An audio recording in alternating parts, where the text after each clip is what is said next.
libéral très conservateur, et c'est oui une des raisons pour lesquelles je l'ai quitté. Vous savez, ceci dit, ça fait à peu près 10 ans quand même qu'il y a eu une espèce de dérive.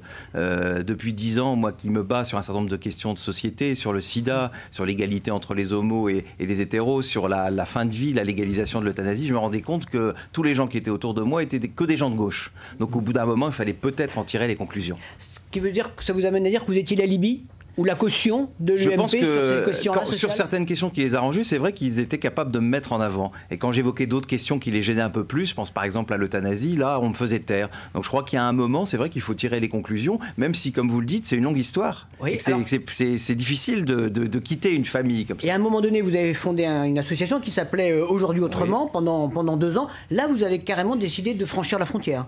Oui, parce que je me suis rendu compte que d'abord créer aujourd'hui un parti politique, si vous n'avez pas de moyens personnels, si vous n'avez pas de fortune, eh bien c'est impossible. Et donc à un moment, il faut être logique. Si vous voulez continuer à pouvoir agir en politique et à faire avancer un certain nombre de choses, eh bien il faut être auprès, en tout cas, d'un grand parti politique. Alors aujourd'hui, je ne suis pas au PS. Oui. On ne me l'a pas demandé, ni Bertrand Delanoë, qui a beaucoup fait pour que je sois sur cette liste, ni Jean-Paul Huchon, ni Anne Hidalgo ne me l'ont demandé. C'est quelque chose que vous envisageriez ou pas? Écoutez, moi je pense que je pense qu'ils m'ont voulu parce que je suis un homme libre.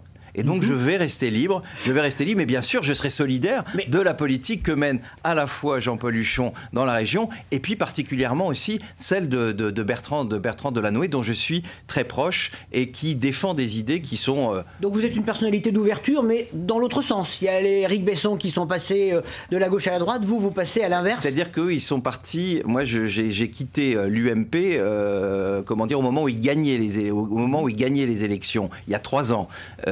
Donc on ne peut pas dire que je suis parti pour des postes, comme d'autres l'ont fait. Vous avez été bien accueilli? J'ai été très bien accueilli. Ça fait 2 ans que je suis dans la majorité de Jean-Paul Huchon et je suis tous les jours étonné de voir à quel point je suis bien accueilli et surtout bien entendu. Et vous allez faire campagne contre vos anciens amis? Non, moi je vais faire une campagne positive. Vous savez, c'est pas une campagne contre. Chacun a le droit de se présenter. L'UMP se présente, les Verts se présentent, Anne Hidalgo à Paris se présente. Et je pense qu'on va faire une campagne sur des choses positives. Et vous savez, moi j'ai une garantie. Je m'intéresse beaucoup aux questions de santé. C'est absolument dramatique ce qui se passe dans notre région dans ce domaine-là. Il y a 1 million de personnes qui vivent avec des pathologies de longue durée. Et la politique du gouvernement aujourd'hui est désastreuse dans ce domaine. Et Huchon va mettre 1 milliard d'euros sur les politiques de santé. Et ça, c'est important. Il a trouvé quelqu'un qui défend son bilan. Merci d'avoir été avec nous. Je rappelle que vous avez une autre casquette et d'autres passions, en particulier sur l'association du droit au mourir digne dans la dignité. Et votre livre s'appelle Les voleurs de liberté. Merci Jean-Luc Romero d'avoir été avec nous.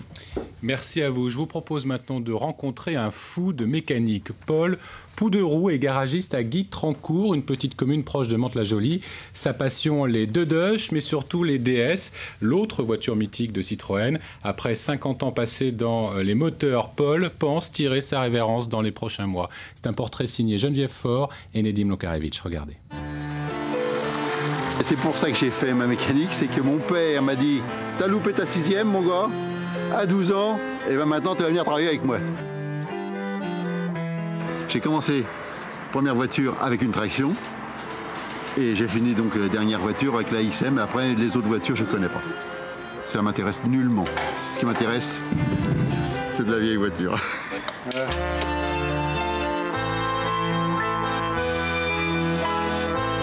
Hop, voilà.